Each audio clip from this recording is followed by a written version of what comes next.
What is up, everybody? My name's Clay Frost. Welcome back to our 10-part series on the 10 biggest time wasters.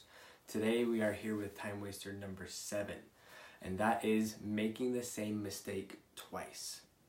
So let's go ahead and jump into it. We're going to talk about 2 ways to kind of rethink making the same mistake twice, and then 2 different strategies that you can implement to overcome making the same mistake twice.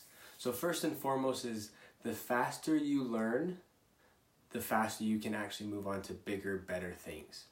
A lot of times we have roadblocks, whether in sales or athletics or business or even in life, personal relationships, whatever, we have roadblocks.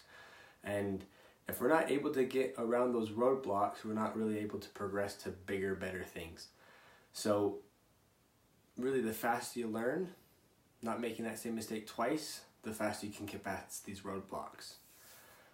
That was the first one. The second one is that small mistakes can actually end up becoming huge habits.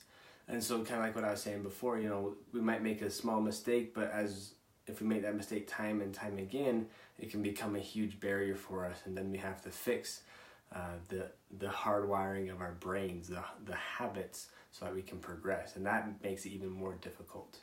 So making the same mistake twice, it's imperative to move beyond it. If you make a mistake because you're afraid, fix that fear as soon as you can, because if you don't, then that will become a stumbling block, and in fact it actually might become a habit that you cave into fear.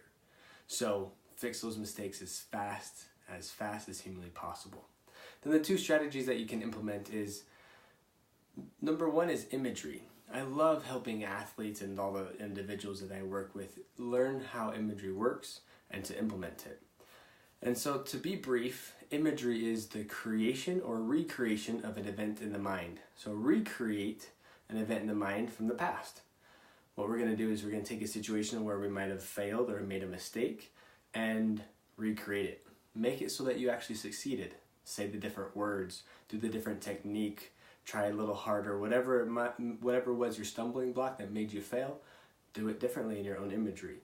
And that is your first repetition in moving forward. Your brain treats it just the same as if you actually did it correctly. So imagery is huge strategy to help you overcome this time-wasting mistakes. And then the second one is to spend as much time as you can just outside of your comfort zone. So all of us, we have this circle, this comfort zone, where if we stay in the center, then we're not really risking anything. That's where we're comfortable. That's where we have skills. If we get way too out of our comfort zone, that leads to a lot of frustration. But if we're just outside the comfort zone, that's where we can make the magic happen. That's where we can actually improve tremendously day after day. A lot of people talk about 1% better, and that's what we're shooting for. Just outside of that comfort zone is where you can make a lot of progress. 2 ways to reconceptualize and know why making the same mistake twice is such a big mistake, then 2 strategies that you can use to implement further. That is number 7 in our biggest time wasters, and what we'll do is we'll come back tomorrow with number 6. See you next time.